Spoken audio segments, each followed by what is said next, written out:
الفاتحة. أعوذ بالله من الشيطان الرجيم. بسم الله الرحمن الرحيم.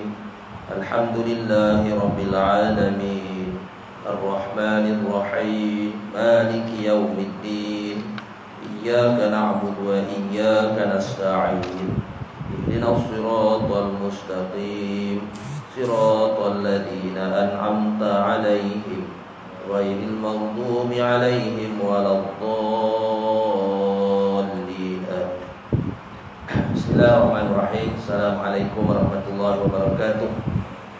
Alhamdulillahi rabbil alamin. Wassalatu wassalamu ala asyrafil anbiya wal mursalin wa ala alihi wa sahbihi ajma'in. Qala rabbi shrah li sadri wa yassir li amri wahlul 'uqdatam min lisani yafqahu qawli. Subhanaka la ilma lana illa ma 'allamtana innaka antal alimul hakim. Rabbi zidna ilma warzuqna fahma. Wala haula wala quwwata illa billahil aliyil azim. Wala haula wala quwwata illa billahil aliyil azim. Wala haula wala quwwata illa billahil aliyil azim. Rabbana iftah bainana wa baina qaumina bil haqq wa anta khairul fatihin. Amma ba'd. Yang dihormati kepada Tuan Imam, pengurusi masjid, ahli jawatan kuasa, pegawai-pegawai masjid, pimpinan masyarakat setempat, tuan-tuan guru, para alim ulama, para ustaz, para ustazah, sidang jemaah muslimin muslimat yang dirahmati oleh Allah Subhanahu wa taala sekalian. Alhamdulillah, syukur pada Allah Subhanahu wa taala kerana dengan limpah kurnia taufik dan hidayah Allah SWT beri kita kesempatan lagi untuk kita hadir ke rumah Allah ini. Diberi lagi umur kepada kita insya-Allah. Jadi marilah kita sama-sama niat iktikaf berada dalam rumah Allah ini. Semoga diam kita duduk kita di dalam masjid ini beroleh fadilat selama diam kita di dalam masjid ini insya-Allah. Jadi alhamdulillah kita diberi lagi kekuatan, diberi lagi umur buat seketika ini untuk kita melakukan ibadat, menjunjung titah perintah Allah Subhanahu wa taala. Wal asri innal insana lafi khusr.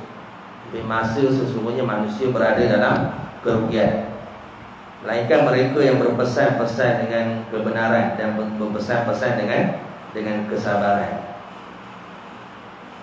Masa yang ada kita hanyalah saat dan ketika ini sahaja. Yang lepas hanya tinggal sejarah. Yang akan datang belum tentu milik kita.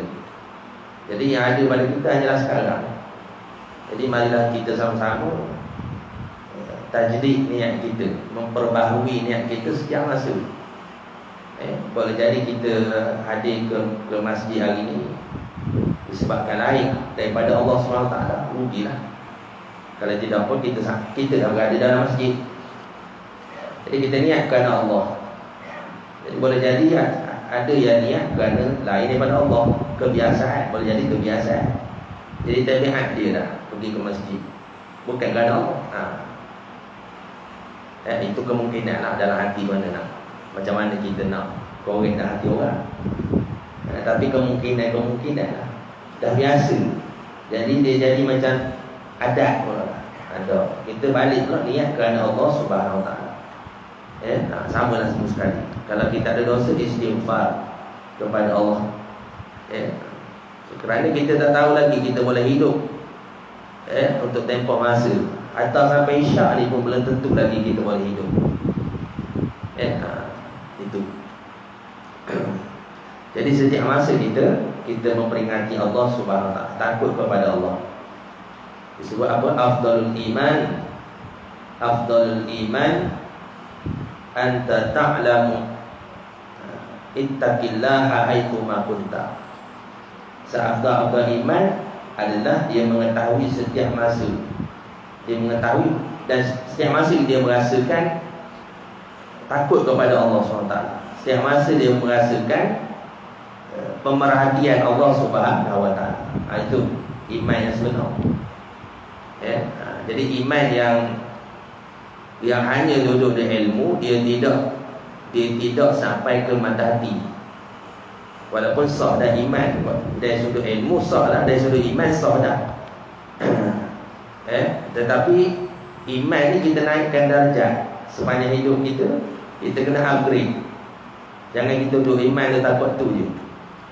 Kena jadikan iman kita tu iman cerah mata hati ni. Imanul a'yan dia panggil. Kalau dari sudut ilmu dia panggil ilmu yakin. Yakin dengan sebab ilmu. Kemudian kena naik pula ke ainul yakin. Ainul yakin maksudnya mata hatinya yakin. Kan? Hakul yakin. Sampai mati so. Kamal yakin.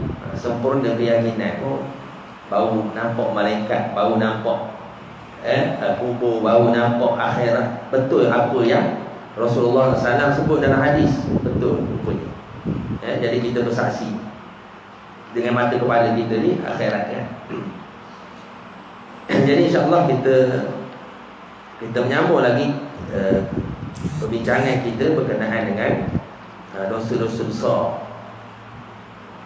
Kita masih lagi pada yang kedua ya, dosa membunuh manusia. Dosa membunuh manusia. Jadi disebut dalam ayat yang pertama dulu. Firman Allah Ta'ala, a'udzubillahi minasyaitonir rajim, wa may yaqtul mu'minan muta'amidan fajazaohu jahannamu khalidan fiha wa ghadiballahu alaihi wa la'anahu wa a'adda lahu 'adaban 'azima. Artinya siapa yang membunuh seorang mukmin dengan sengaja, maka balasannya ialah neraka jahanam dalam keadaan dia kekal di dalamnya, dan Allah murka kepadanya, yakni melaknatnya, serta menyediakan baginya azab seksa yang sangat besar.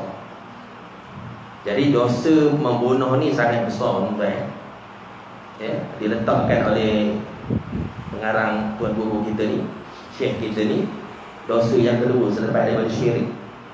Syirik kita sebut tu, syirik itu tidak, siapa yang melakukan syirik kepada Allah tidak akan diampunkan dosanya setelah kematiannya.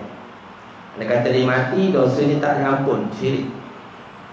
Kalau dia masih hidup, maka Allah ampunkan syirik.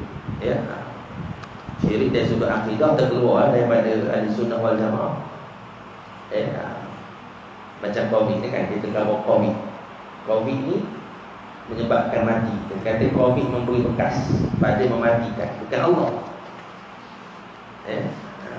Itu lebih syirik. Syirik kepada Allah SWT. Jadi syirik itu setelah kematian tidak diampunkan oleh Allah SWT. Tapi kalau masih hidup, diampunkan. Adapun dosa kabair ni, yang dosa membunuh ini, selagi masih hidup Allah Ta'ala berkenan, insya-Allah Allah ampunkan dosa. Setelah dia mati, urusan dia diserah kepada Allah Subhanahu Wa Ta'ala. Walaupun dalam ayat yang kita baca tadi disebut apa? Khalida fiha wa ghadiballahu alaihi wa la'anahu wa a'adda lahu 'adaban 'azima. Melaknat serta menjadikan baginya azab siksa yang sangat besar. Disebut dah kekal, khalida fiha, kekal dia, keadaan dia kekal di dalamnya, dalam neraka. Jadi ini menunjukkan dosa besar. Kalau kekal ni orang kafir kekal. Jadi mengikut di sini bukanlah maksudnya dia bila kekal ni maksudnya Islam lah. Arti kata lain, dia menghalalkan hukum membunuh tu. Dia menghalalkan hukum membunuh tu. Dia tu sudah terkeluar daripada Islam, maka dia kekal di dalam neraka jahanam.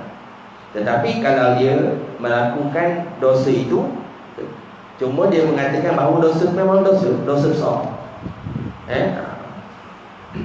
dia tidak sampai kepada kufur dan kekal dalam neraka, tidak sampai.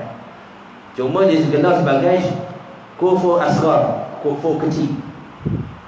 Kan, ataupun dari sudut kufur dipanggil kufur nikmat. Macam orang sembahyang, ayat Quran tentu sebut, man taraka salata muta'amidan faqad kafara biha. Barang siapa yang meninggalkan sembahyang dengan sengaja, maka kufur dia. Ayat Quran itulah kufur. Tapi kufur di situ bukan kufur akidah, kufur nikmat. Kufur nikmat. Jadi kalau orang meninggalkan sembahyang dengan sengaja, tak boleh kita kata dia kafir, tak boleh. Kecuali keluar kalam pada mulut dia dan dia mengiktirafkan bahawa sembahyang tak wajib pada dia, kufur lah pada dia. Kalau dia ijtihad, kufur berat lagi. Tanggungjawab orang ramai pula kena, suruh dia taubat dan sebagainya kan. Tanggungjawab pemerintah dan sebagainya. Jadi kufur tu kufur nikmat dia bang. Walaupun ada mazhab lain kata kufur tu kufur akidah. Mazhab lain antaranya Imam Ahmad bin Hanbal. Imam Ahmad bin Hanbal mazhab Hambali. Mengatakan bahawa siapa meninggalkan sembahyang dengan sengaja, maka kufur dia. Meninggalkan sembahyang dengan sengaja kufur. Maka Imam Syafi'i dah tanya. Imam Ahmad, Ahmad betul awak kamu tinggal sembahyang dengan sengaja kufur? Aku kamu yang kufur. Dah tu macam mana nak Islam balik? Imam Syafi'i kata, macam mana nak Islam balik? Dia kata nak Islam balik sembahyang balik lah. Nak Islam balik sembahyang balik lah. Jadi dia Islam balik. Mana boleh begitu Imam Syafi'i kata. Syarat sah sembahyang kena Islam. Macam mana dia nak sembahyang sedangkan kita Islam?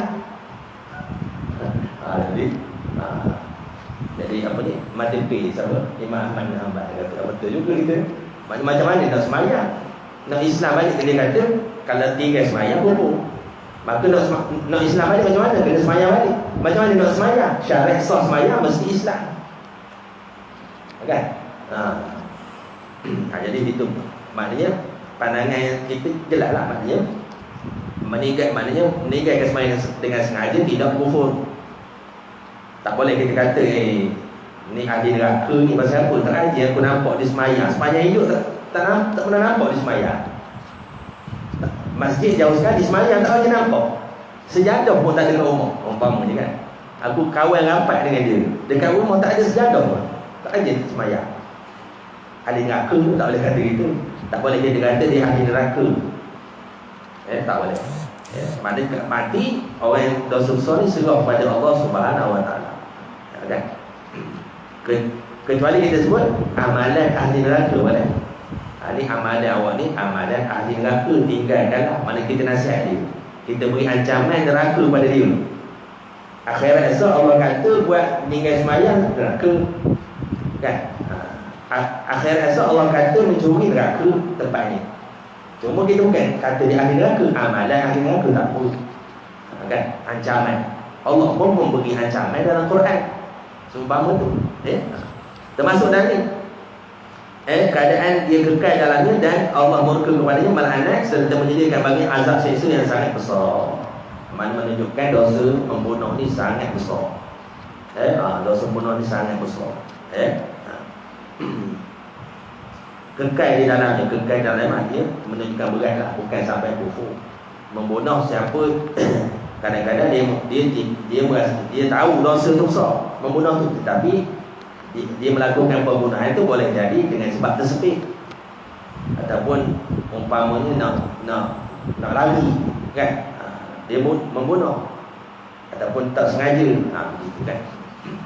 Dan membunuh ni kita dah sebut itu dia adalah satu dosa yang diberi ancaman umpama ni dalam ayat ni, kemudian diberi ada hukuman di sisi jenayah syariah, termasuk dalam kesalahan jenayah hudud, termasuk kesalahan jenayah hudud. Al-qisas, ya ayyuhalladzina amanu kutiba alaikumul qisas, wahai orang-orang beriman diwajibkan kepada kamu qisas. Jadi balas bunuh. Dalam Islam bukan mudah-mudah ya. Kita bergaduh umpamanya sampai umpama menggunakan senjata tajam sampai terputus tangan, umpama terputus satu jari, bahaya. Kalau sabit, kalau direport kepada mahkamah syariah, bahaya ya. Jadi boleh kena balik pada kita ya. Ada kawan saya tu ialah dia cerita dia orang Arab bergaduh sama. Bergaduh sebab orang Arab takut bergaduh, dia bergaduh, dia mulut dia perang. Lepas tu dia bayar balik. Itu style orang Arab. Tapi ada satu cerita tu, dia bergaduh dengan buruh daripada Bangladesh. Bergaduh sampai luka kepala. Lalu bersantap yang luka kepala tu nak report kepada pihak kuasa. Dia punya takut tu lain macam. Pasal apa dia takut? Bila sabit kesalahan dia, maka boleh jadi balas balik ke dia. Akhir sekali bayar. Bayar maknanya bayar selesai dua. Bila bawa mahkamah, disabit pula. Kalau putus telinga, balas putus telinga. Tangan terputus, balas potong tangan. Telinga cabik umpama, balas telinga cabik. Begitu kan. Maknanya bukan kecil-kecil lah apabila berlaku pada zaman. Jadi kita pergi ke depan sikit. Baginda bersabda ketika ditanya apakah dosa yang paling besar. Sabda Rasulullah SAW, anta ja'ala lillahi nidda wa huwa khalaqaka. Qala thumma ayyu? Qala an taqtula waladaka khasyata an yat'ama ma'aka. Qila thumma ayyu? Qala an tuzaniya halilata jarika. Jadi kamu menjadikan sesuatu sebagai sekutu bagi Allah SWT, sedangkan dia menciptakanmu.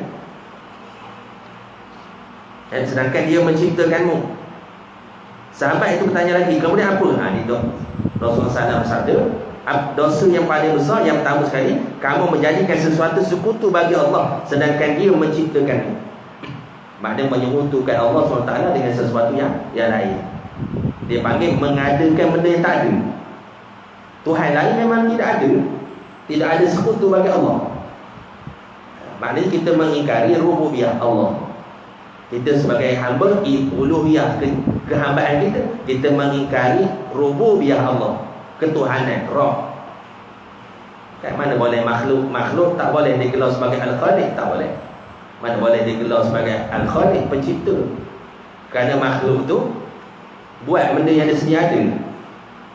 Kan, benda yang sedia ada. Mana boleh buat daripada tak ada kepada ada, tak, mana boleh. Allah buat sesuatu daripada tiada kepada ada. Asalnya alam ni, makhluk ni semua tak ada. Kemudian Allah cipta daripada tiada kepada ada, tanpa sebarang raw material. Tak ada bahan mentah, tak ada. Kun fayakun. Tiba-tiba kita kata ada Tuhan yang lain, memang betul besar lah.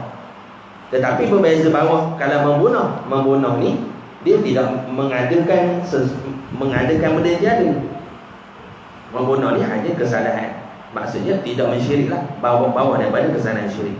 Jadi dosa yang paling besar pertama, menyekutukan Allah SWT. Sahabat itu bertanya lagi, kemudian apa? Baginda menjawab, kamu membunuh anak kamu kerana takut dia akan makan bersama kamu, yakni menjadi miskin kerana anak tersebut. Ini dosa masyarakat jahiliah. Bunuh anak pasal takut miskin. Bunuh anak perempuan pasal takut sial, majal. Bunuh anak perempuan majal, takut bawa. Orang Arab ni, itu dia panggil jahiliah. Jahiliah orang Arab ni bukanlah maknanya dia hulu. Apa ni orang panggil, istilahnya betul, masyarakat purba, kan? Masyarakat yang tak ada tamada dah. Ada tamada dah. Orang Arab terkenal dengan pandai berniaga, pandai berperang, buat senjata, pandai bertukar, pandai mengukir. Boleh ukir berhala tu, pandai mengukir, ya? Kan? Boleh buat berhala tu. Jadi bukan maksud jahiliah tu. Jahiliah tu bukan maksudnya dia melakukan perkara yang dia panggil boleh dia guna istilah dia tu, Lupa dah. Dia bukan masalah bahasa Sanskrit. Lupa dah. Lupa dah.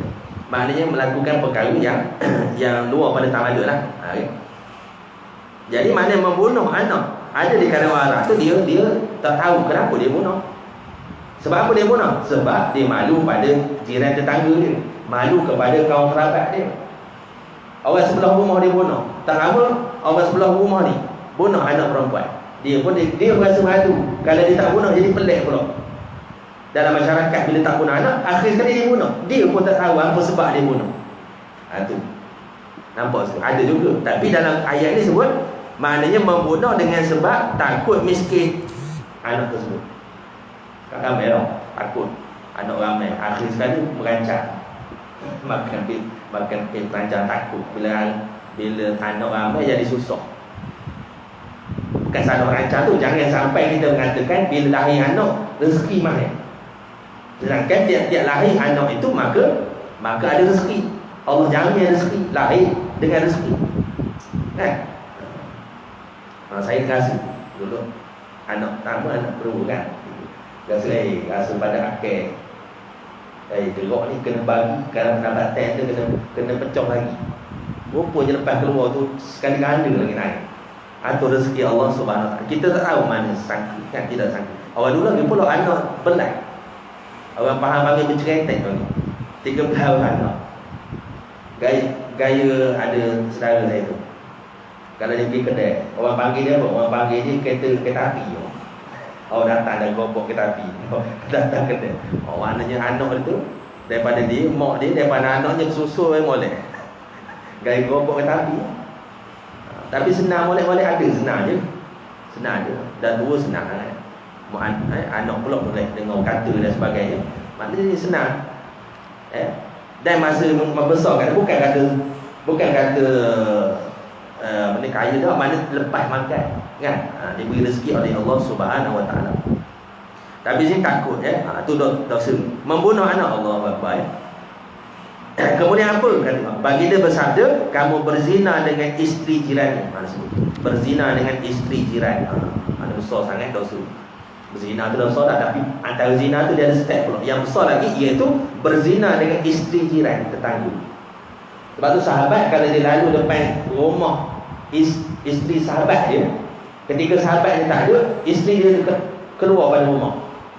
Umpamanya ada kerja di rumah, keluar lamai rumah, sahabat akan menundukkan pandangan. Walaupun isteri sahabat mana bimbang apa? Bimbang itulah. Takut awal-awal.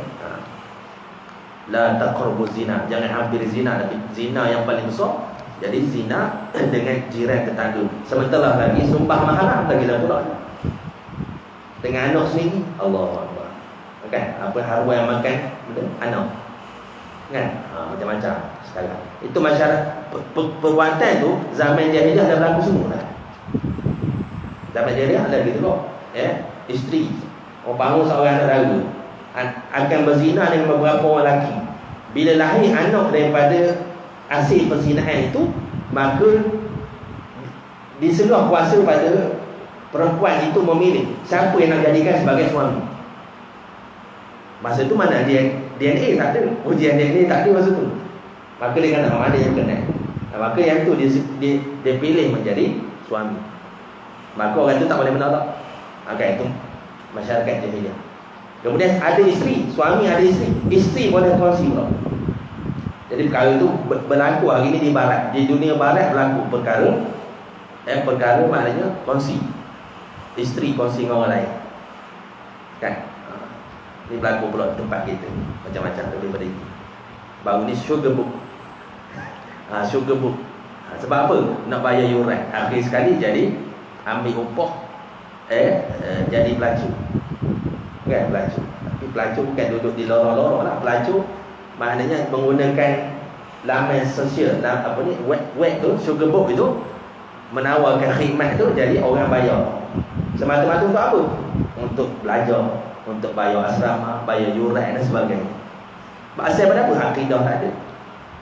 Keimanan tidak keimanan yang longgar, nipis iman. Sehingga sampai tidak ada iman. Kan? Jadi dosa membunuh tadi besar.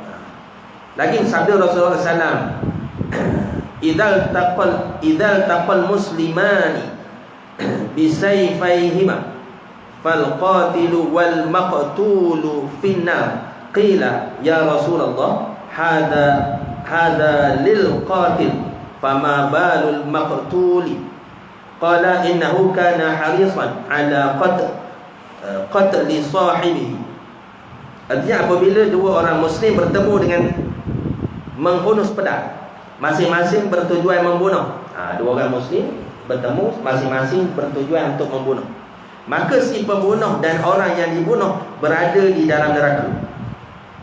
Dua-dua sekali, orang si pembunuh dengan yang membunuh berada di dalam neraka. Kecuali bunuh ada hak lah. Umpamanya berperang sabilillah, itu tak apalah. Perang sabilillah, perang dengan kafir habis, memang kita kena melawan, memang kena nebah, orang kata. Jumpa kepala, jumpa tangan, tebas kepala tangan. Ini dah, ini mungkin umpamanya disebabkan oleh provokasi, ataupun ikut orang tak tahu hala, pergi demonstrasi, umpamanya pergi jihad tak tentu hala, perang sama-sama Islam. Umpama berlaku di Syria ni, perang sama-sama Islam. Yang jual senjata orang musuh-musuh Islam, perang sama saudara-saudara sama-sama Islam, perbezaan mazhab. Mereka tepuk tangan, jual senjata, dia untung. Dia untung kan. Itu yang berlaku, dia panggil perang proksi.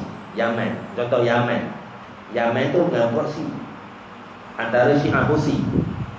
Syiah Husi memang dah sedia marah pada Ali Abdul Saleh dulu, sebelum Arab Spring kan. Jadi Ali Abdul Saleh memanglah pihak Husi dia tak suka. Tak betul lah. tapi dia maknanya memang tak suka pada dulu, ataupun dia panggil apa dia panggil ditindak Husi, tindak. Jadi marah terlalu. Jadi dibakar marah itu akhir sekali puak musuh-musuh Islam ni dia jual senjata. Sedang oleh orang tu tengah marah, jual senjata, perang. Jadi perang di Yaman, krisis di Yaman kan. Jadi itu. Jadi kadang-kadang orang yang buat provok ni, masa dia provok saja, masa orang-orang tengah ramai nak marah tu, dia lari ke mana. Orang buat provok untuk buat perhimpunan umpamanya kan, ataupun buat apa ni, buat wahara lah. Buat wahara, jadi bergaduh sehingga berlaku permudahan. Dalam itu disebut orangnya apabila ada dua orang muslim bertemu dengan menghunus pedang masing-masing bertujuan membunuh, maka si pembunuh dan orang yang dibunuh berada dalam neraka. Ada orang bertanya kepada baginda, wahai Rasulullah SAW, neraka ini memang untuk si pembunuh, tetapi apa keadaan orang yang dibunuh apabila turut dimasukkan ke dalam neraka? Baginda menjawab, sesungguhnya dia yang orang yang dibunuh sangat berkeinginan untuk membunuh kawan itu. Maksudnya dia niat untuk bunuh dah, dosa bunuh dapat dah, walaupun dia kena tebas dulu. Dia tak ada tebas orang tu tebas dia mati. Dua-dua masuk neraka. Sama zina lah, zina. Walaupun tak zina lagi, tapi dah dia panggil apa dia panggil apa? Muqaddimah zina. Dah masuk dalam zina lah. Walaupun tak dukhul lagi. Keris tak masuk, saru lagi. Baru muqaddimah baru. Ada dosa zina dah ada. Kan? Ataupun zina mata umpama. Baru tengok, baru nak try masuk. Baru nak sekonek baru. Pergi sekonek. Tapi tak jadi, lain tak clear. Dosa sekonek dapat dah. Dosa sekonek dapat dah. Jadi tu pasti. Sebab itulah jauh daripada permulaan. Ada sahabat tu sekali berlaku perang di Syria ke mana. Dia kata tak nak. Maknanya jangan kita campur, termasuk jangan kita campurkan diri kita dalam kelompok kebinasaan. Contoh berlaku peperangan, jangan, kalau boleh jangan kita masuk. Kita masuk menyebabkan mati, rosak jiwa kita, mudarat pada kita. Jangan, ya. Kecuali dah ada seruan jihad, maknanya setiap muslim fardu ain, setiap mukallaf wajib perang. Masa tu jangan lari tapak kaki. Jangan lari tapak kaki, dengar dah depan lari munafik lari daripada medan perang dosa besar. Akan cerita nanti ya. Jadi sama orang bunuh, orang dibunuh pun masuk neraka dulu. Dan sangat berkeinginan untuk membunuh kawan. Riwayat daripada Bukhari dan Muslim daripada Abu Bakar radhiyallahu anhu. Kemudian baginda SAW sabda, la yazalul mar'u fi fushatin min dinihi ma lam yatanadda bidamin haramin. Seorang itu masih berada dalam lingkungan agamanya selagi tidak menumpahkan darah yang haram baginya, yakni membunuh seorang tanpa hak. Maknanya berada dalam lingkungan agama. Jadi maksudnya nyawa seorang muslim itu sangat berharga. Maksudnya nyawa seorang muslim. Sebab tu seorang muslim itu digelar sebagai wali Allah. Wali Allah maksudnya khalifah tu wali Allah, wakil Allah di atas muka bumi ini. Seorang muslim. Seburuk manalah, selagi mana dia seorang muslim, dia digelar sebagai wali Allah. Maknanya utusan Allah. Tak sempat ibu kita ya. Menumpahkan darah haram bagi membunuh tanpa hak. Pada Allah pernah berkata bahawa sesungguhnya Kaabah itu mulia. Wahai Kaabah, kamu adalah mulia di sisiku. Tetapi nyawa orang Islam itu, orang mukmin itu lebih mulia daripada Kaabah. Gitu. Allah beritahu dalam Al-Quran. Baginda bersabda lagi, la tarji'u ba'di kuffara yadribu ba'dukum riqaba ba'd. Janganlah kamu kembali menjadi kafir selepas kewafatanku dengan saling berbunuh-bunuhan di antara kamu. Nabi kata jangan kamu kembali kufur, yakni selepas kewafatanku dengan saling berbunuh-bunuhan di antara kamu. Nabi SAW dah beri pesanan sejak awal lagi. Bashir bin Muhajir berkata daripada Ibnu Buraidah daripada bapanya bahawa Rasulullah SAW bersabda, laqatlu mu'minin a'zamu 'indallahi min zawali dunya. Demi Allah, pembunuhan seorang mukmin itu lebih besar di sisi Allah daripada hilangnya seluruh dunia. Maknanya berlaku pembunuhan kepada seorang mukmin itu lebih besar daripada dunia dan seisi. Sebab apa? Itu tujuannya. Dunia ni Allah jadi untuk agama. Dunia ni Allah jadi suruh orang beriman makmurkan dunia ni dengan agama. Jadi kalau manusia tak ada pegangan agama, apa guna lagi Allah kekalkan dunia? Sebab tu bila berlaku kiamat, maka tidak akan berlaku kiamat. La taqum sa'ah, tidak akan berlaku kiamat selagi mana orang menyebut nama Allah.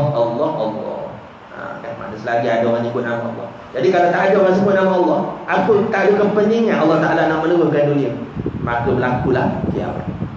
Sebab itulah kata, maknanya pembunuhan seorang mukmin itu lebih besar daripada di sisi Allah daripada hilang dunia. Tak ada orang mukmin, kiamat. Begitu kan. Baginda bersabda lagi, la yazalul mar'u fi fushatin min dini ma lam yusib daman haraman. Seorang itu masih berada dalam lingkungan agama selagi dia tidak menumpahkan darah yang haram baginya, membunuh seorang tanpa hak. Maknanya membunuh tanpa hak. Tak boleh membunuh seorang tanpa hak. Hadis di atas diriwayatkan dengan lafaz di sisi Al-Bukhari. Baginda SAW bersabda, awwalu ma yuqda. Tadi hadis itu riwayat daripada Bukhari, Muslim, hadis sahih berlaku. Hadis sahih berlaku. Baginda bersabda lagi, awwalu ma yuqda bainan nasi bid dima. Artinya perkara pertama diputuskan hukumannya antara manusia ialah urusan pertumpahan darah. Urusan pertumpahan darah. Di akhirat esok Allah akan tanya pertama sekali. Jadi kalau dalam urusan muamalah, hubungan sesama manusia, Allah akan tanya sekali, yang pertama sekali urusan pertumpahan darah. Tapi kalau hablum min Allah, Allah akan tanya pertama sekali tentang solat. Mana hubungan kita dengan Allah, Allah akan tanya pertama sekali solat. Tapi soal muamalah ataupun urusan dengan manusia, Allah akan tanya pertama sekali tentang dosa membunuh. Menunjukkan besar dosa membunuh. Sebab membunuh ni kan kosong. Yang pertama dia akan menyebabkan mak ayah dia sedih.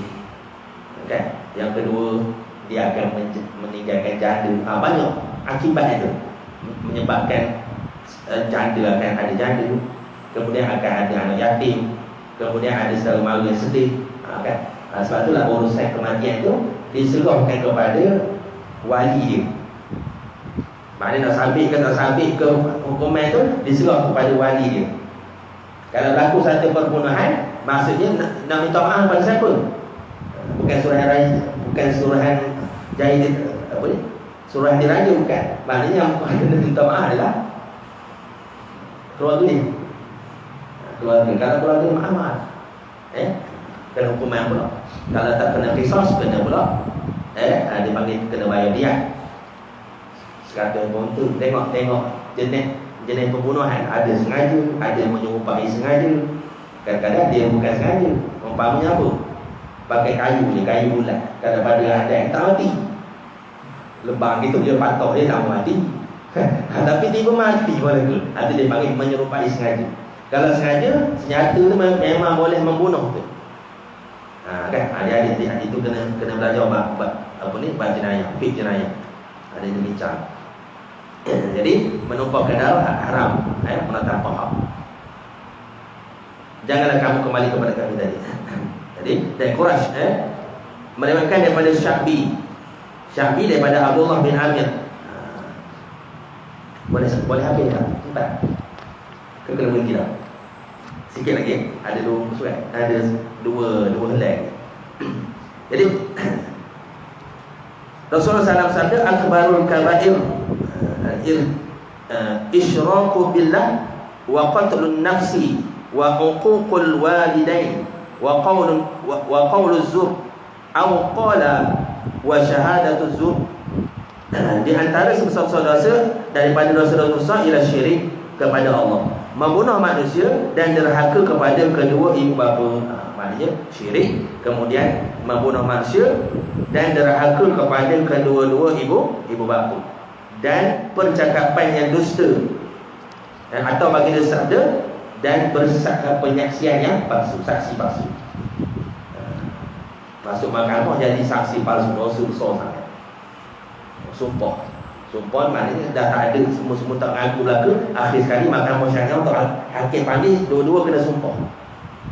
Bukan sumpah piramid tu dah. Wallah lillah. Kan? Wallah kan sumpah yang benar. Wallahi wa billahi wa tallahi. Kan sumpah di hadapan mahkamah dan di hadapan hakim.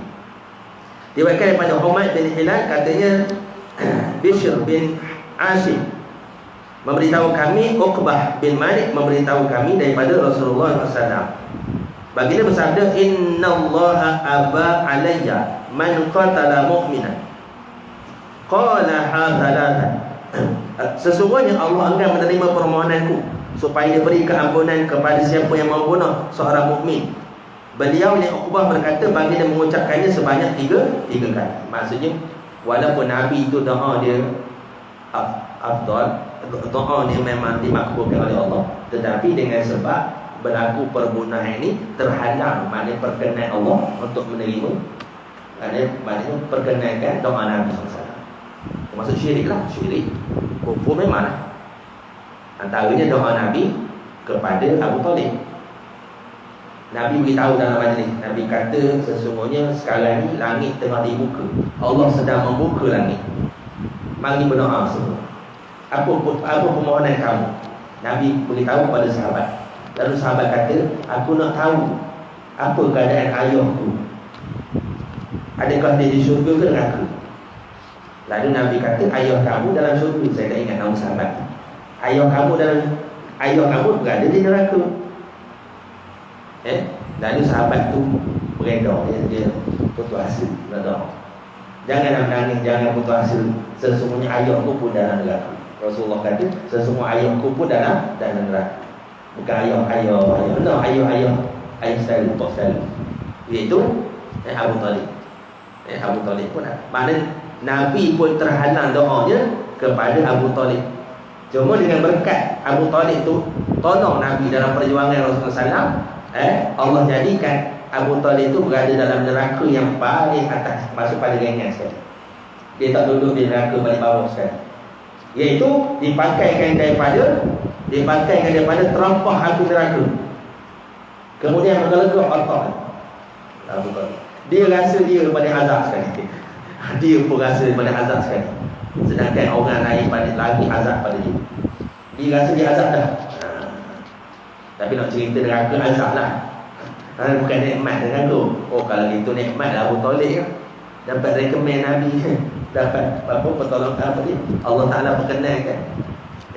Allah Ta'ala beri pertolongan dalam berupa neraka yang paling rendah. Jawapannya azab nukul lah. Tak percaya azab. Balik sekarang tanah nas apa ni, jerat air tu, cuba celup air tengah melegak. Tahu panas ke tak? Tak melepuh ke kan? Neraka lagi lah pula ni, berapa kali ganda daripada api di atas berbunyi kan. Hadis diriwayatkan daripada perawi yang menerima syarat Muslim. Nabi SAW sabda lagi, saya rasa kena saya ambilkan boleh.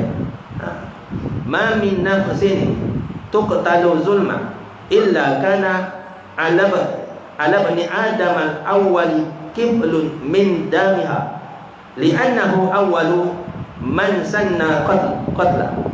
Tidak ada seorang yang dibunuh secara zalim melainkan tanggungan darahnya dipertanggungjawabkan ke atas anak pertama Nabi Adam AS, kerana dialah manusia yang pertama memulakan pembunuhan di atas muka bumi. Allah. Maksudnya tidak ada seorang yang dibunuh secara zalim melainkan tanggungan darahnya dipertanggungjawabkan ke atas anak pertama Nabi Adam. Ini pembunuhan di antara Qabil dan Habil. Pembunuhan yang pertama. Jadi orang pun tiru anak Adam. Itu bahaya tuan-tuan. Maknanya bahayanya dosa jariah. Kita kena buat pahala jariah, amalan jariah, wakaf jariah, amalan yang dicontohi oleh orang lain, amalan yang mana boleh dituruti orang lain. Jangan kita buat dosa jariah. Banyak dosa jariah. Contohnya apa dosa jariah? Lagu-lagu legenda. Dosa jariah lah kan?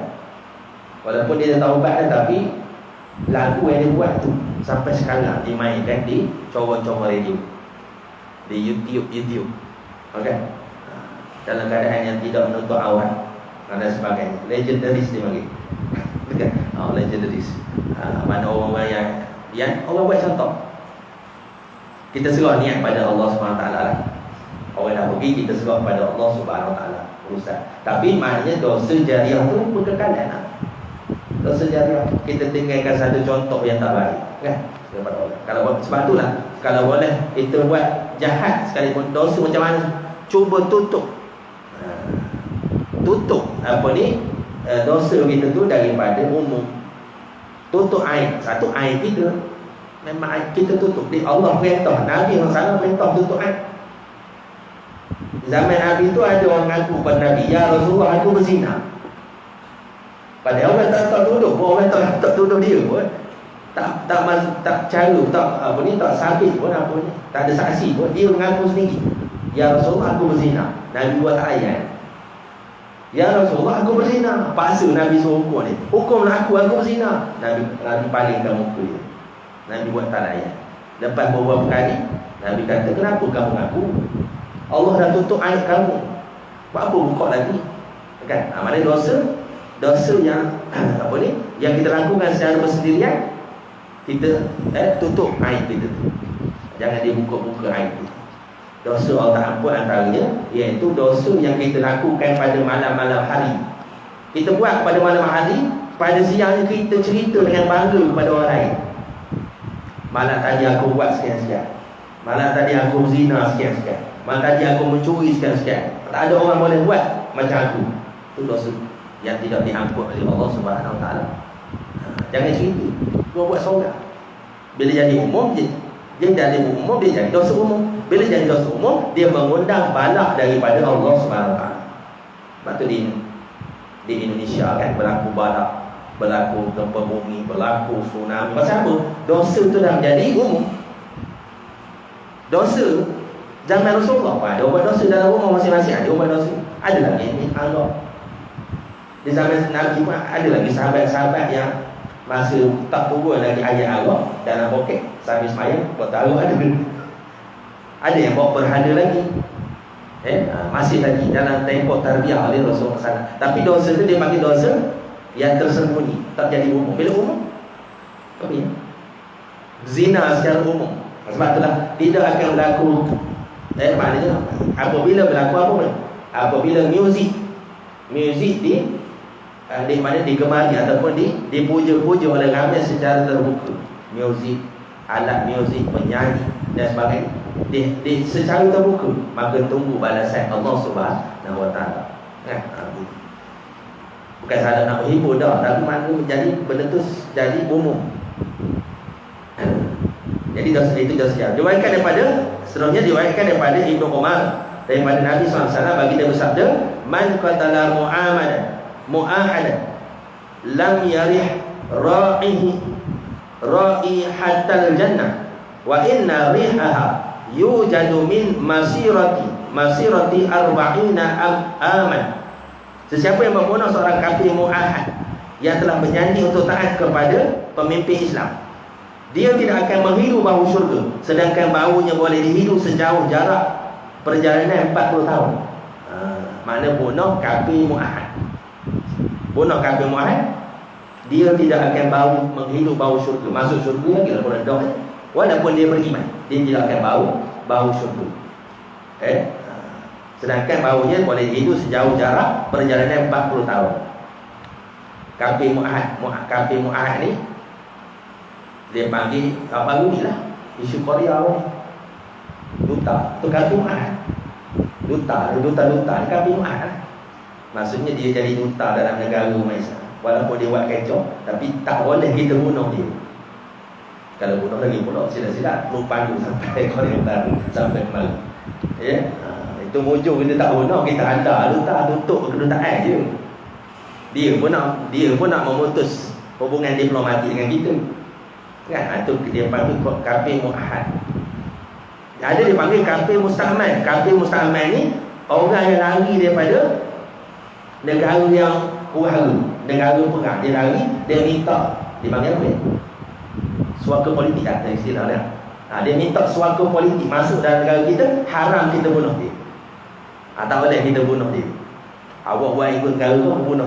Itu kalau macam apa ni? Macam Rohingya kan? Duduk tepi pantai. Dia naik ke darat, bunuh seorang-seorang, tak boleh, haram hukum. Dosa besar tak boleh bunuh. Tapi Rohingya tu orang Islam. Kan? Orang Islam lagi lah pula saudara kita. Ini kafir yang lari daripada negara dia, minta suaka politik. Maksudnya dia nak minta cari keamanan di negara kita, tak boleh kita bunuh dia. Begitu. Kemudian kafir zimmi tak apalah. Kafir zimmi macam China, India, yang bayar jizyah, bayar cukai. Nabi sebut man azazimi faqad azani. Barang siapa yang menyakiti ahli zimmi, yakni orang kafir yang duduk di bawah negara Islam. Orang kafir yang duduk negara Islam, maka seolah-olah dia menyakiti diriku sendiri, kata Rasulullah SAW. Kafir zimmi, kafir yang duduk di bawah pemerintahan Islam, yang bayar cukai, bayar jizyah dan sebagainya. Yang boleh perang iaitu kafir harbi. Kafir harbi boleh perang. Kafir harbi boleh kita perang. Boleh perang. Kalau perang tu halal darah. Kalau perang tu kalau dapat harta dia jadi harta, dia panggil harta ghanimah. Kita ambil harta dia. Jadi hamba balik. Kan? Akan sampai zaman itu kita boleh dapat fadilat perang, dapat fadilat silsilah, boleh dapat syahid balik. Akan berlaku peperangan akhir zaman. Kalau dan lah, kalau tak dan. Kalau dan kita menghadapi perang tu, kita masuk dalam perang akhir zaman itu, menentang dengan Yahudi dan Nasara. Akhir zaman akan perang. Seluruh musuh-musuh Islam akan bergabung menentang dengan Islam. Sebelum daripada itu, Islam akan pecah dulu. Satu akan berada di blok timur, satu akan berada di blok barat. Bila blok barat itu berjaya mengalahkan, bila berjaya mengalahkan, menang bersama dengan kaum muslimin, akhir sekali dia angkat dewa, dia kata Salih telah berjaya. Bila berlaku macam tu, akhir sekali orang Islam berlaku perang balik di antara orang Islam dan orang kafir. Dia panggil, kalau dalam hadis dia panggil al-malhamatul kubra. Kalau orang putih panggil Armageddon. Perang Armageddon, perang besar akhir zaman. InsyaAllah kita dapat pahala syahid. Kalau tak dapat pahala syahid pun niat mati syahid. Mudah-mudahan Allah Ta'ala beri pahala syahid walaupun kita mati di atas katil. Niat, sentiasa niat untuk kita menegakkan agama Allah Subhanahu Wa Ta'ala kan.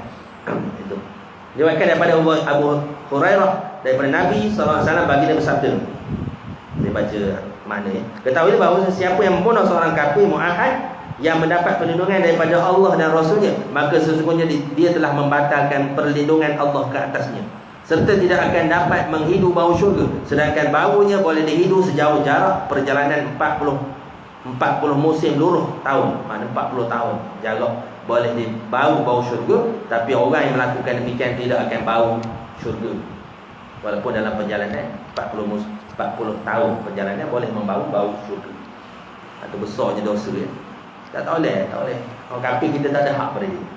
Kecuali dia datang menyerang, kita boleh. Tak boleh bunuh setaja mentang dia kafir. Kita pun tak boleh.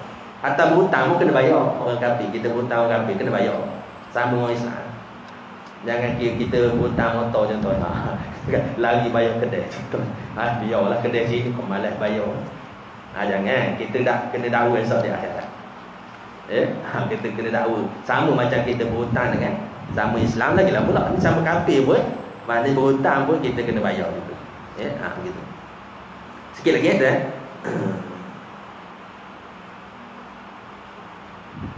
Diriwayatkan daripada Abu Hurairah daripada Rasulullah SAW, baginda bersabda, sesiapa yang membantu untuk membunuh seorang mukmin walaupun dengan separuh daripada satu perkataan, maka dia akan bertemu Allah pada hari kiamat dalam keadaan tertulis di antara dua belah mata, yakni dahinya, yakni orang yang berputus asa daripada rahmat Allah Subhanahu Wa Ta'ala.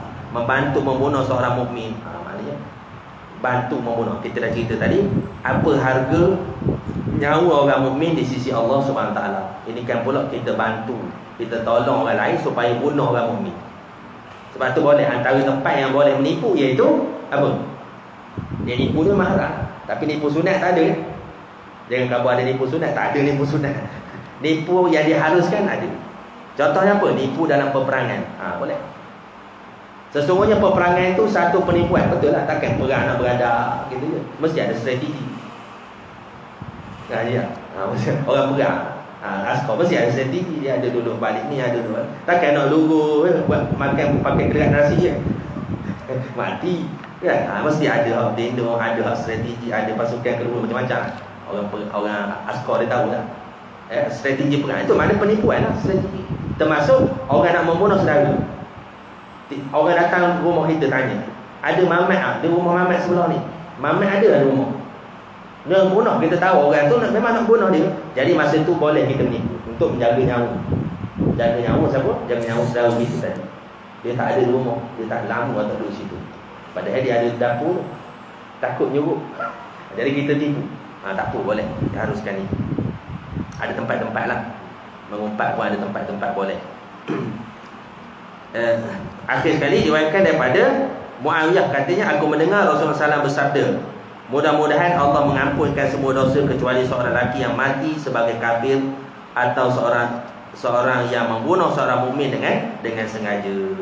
Nanti Muawiyah diriwayatkan daripada Muawiyah, katanya aku mendengar Rasulullah SAW bersabda, mudah-mudahan Allah mengampunkan semua dosa. Maknanya Allah mengampunkan, maksudnya orang yang tak bertaubat sebelum mati, mudah-mudahan Allah ampunkan dosa dia.